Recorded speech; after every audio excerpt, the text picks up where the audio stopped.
వేల కోట్ల రూపాయలకు మీకు ప్రభుత్వం బకాయి పడ్డది. ఇప్పుడు అవి మొండి బకాయిలుగా మారి వన్ టైం సెటిల్మెంట్కి వచ్చే పరిస్థితి వచ్చింది.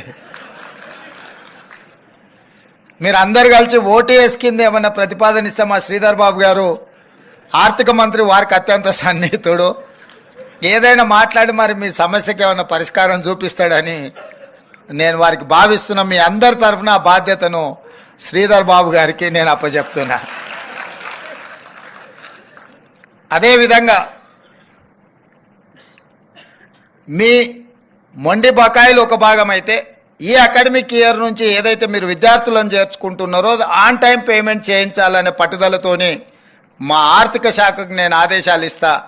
ఈ అకాడమిక్ ఇయర్ నుంచి విద్యార్థులకు ఏదైతే ఫీ రియంబర్స్మెంట్ ఉందో, ఒక్క రూపాయి కూడా బకాయి లేకుండా ఆన్ టైం మీకు ఎట్లా మీకు సహాయం చేయాలనో, ఎట్లా మిమ్మల్ని